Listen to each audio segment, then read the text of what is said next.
አዎ ብዙዎች እንደሚሉት ለባርሴሎና አያመጥንም ተብዬ ዢሮና ማንቸስተር ሲቲ ተንከራትቻለሁ። እኔ ግን ኤሪክ ጋርሺያ ነኝ። ለላማሲያ ሞታለሁ እኖራለሁ። ሁልጊዜም ብሉግራና ደሜ ውስጥ ይኖራል እንደ ታማኝ ደጋፊ።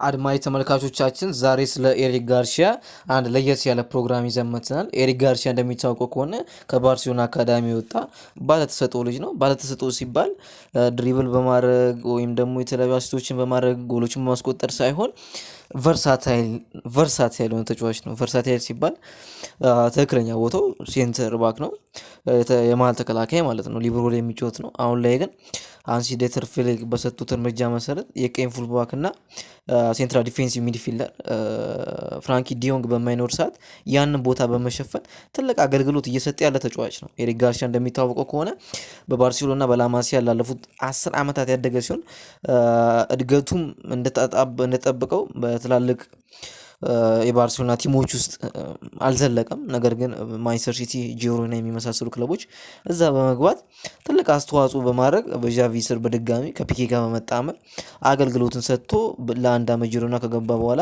የውሰቱን ጨርሶ ወደ ባርሴሎና ሲመለስ የጠበቀው ነገር ዣቪ አልነበረም። ዣቪ ሳይሆን አንሲ ዴተር ፍሊክ ነበር የጠበቁት። በዛም በሂደት ትሬኒንግ ላይ በሚያሳያቸው ፕሮፌሽናሊዝም፣ ሊደርሺፕ እና ደግሞ የተሰጠውን ስራ በአግባብ የመወጣት ብቃት በዛም የተለያዩ ጨዋታዎች ላይ እያስገቡት ጊዜውን ሲሰጠው በአግባቡ ይጠቀማል። የሞናኮ ጨዋታ ሁላችሁም የባርሴሎና በተለይ ባርሴሎና ደጋፊዎች ትዝ ይላችኋል። ቴርስቴገን ሴንትራል ዲፌንስ ሚድፊልደር ጋርሺያ የተጫወተ ኳሱን ሰጠው።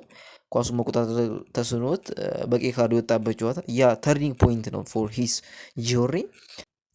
አድማጮችም ኤሪክ ጋርሺያ እስከ 2031 የፈረመበትን ኮንትራት በማያያዝ ትንሽ ነገር ልባላችሁ ብዬ ነው። የተለያዩ ፕሮግራሞችን ከዚህ በኋላ እንሰራለን። ድጋፋችሁ አይለየኝ ፕሊዝ። ሰብስክራይብ፣ ላይክ፣ ሼር በማድረግ ተባበሩኝ። የሆነ ነገር የአንድ ሰው ሰብስክራይብ ማድረግ ለእኔ ትልቅ ነገር ስለሆነ ሰብስክራይብ በማድረግ ይተባበሩኝ። አመሰግናለሁ። የተለያዩ ፕሮግራሞችን ስለተለያዩ ክለቦች፣ ስለተደበቁ ተጫዋቾች እንሰራለን። ይህ የሚወዱት ቻናል ይሆናል ብዬ ጠብቃለሁ። በግሌ አመሰግናለሁ።